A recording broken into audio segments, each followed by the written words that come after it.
పశ్చిమ గోదావరి జిల్లా ఆచంట నియోజకవర్గం పెనుమంట్ర మండలం బట్ల మగటూరులో ప్రజల వద్దకు పితాని కార్యక్రమంలో జగన్ సర్కార్పై మాజీ మంత్రి పితాని సత్యనారాయణ ఫైర్ అయ్యారు. జగన్మోహన్ రెడ్డి మోసపూరిత అవినీతి ప్రభుత్వాన్ని పారద్రోలేందుకు ప్రజలు సిద్ధంగా ఉన్నారని మాజీ మంత్రి టీడీపీ పాలిట్ బ్యూరో సభ్యులు పితాని సత్యనారాయణ అన్నారు. బట్ల మగుటూరు గ్రామంలో ప్రజల వద్దకు పితాని ఎన్నికల ప్రచారంలో భాగంగా ప్రజలను కలిసి తెలుగుదేశం జనసేన ఉమ్మడి అభ్యర్థిగా పోటీ చేస్తున్నానని, సైకిల్ గుర్తుకు ఓటు వేసి గెలిపించాలని అభ్యర్థించారు. అంబేద్కర్ విగ్రహానికి పూలమాల వేసి నివాళులర్పించిన మాజీ మంత్రి పితాని సత్యనారాయణ ప్రజలను ఉద్దేశించి మాట్లాడారు. జనసేన తెలుగుదేశం పార్టీ రేపు జరగబోయే సార్వత్రిక ఎన్నికల్లో కలిసి పోటీ చేస్తూ ఉన్నాం. తద్వారా రెండు పార్టీల కలయికతోటి ప్రభుత్వాన్ని కూడా ఏర్పాటు చేసుకొని ధీమాగా చెప్పదలుచుకున్నాం.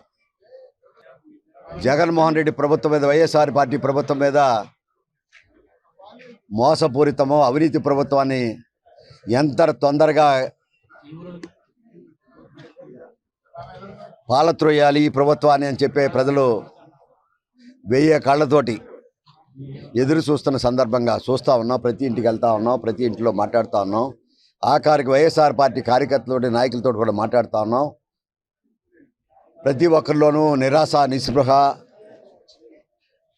ఏహ్యభావం ప్రధానంగా కనిపిస్తూ ఉంది. దానికి కారణం వారు చేస్తున్న దుర్మార్గం, పక్షపాతి ధోరణి, అవినీతి, ఇచ్చిన మాట నిలుపుకోలేని ఒక అరాచక ప్రభుత్వంగా భావిస్తూ ఉన్నారు.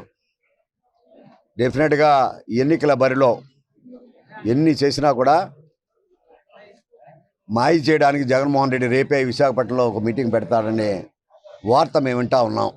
ఎన్ని చేసుకోండి, ఎన్ని చేసినా కూడా రేపు జరగబోయే ప్రజా ఉద్యమం నీకు వ్యతిరేకం కాబోతోంది. మిమ్మల్ని ఇంటికి పంపిస్తూ ఉన్నారు.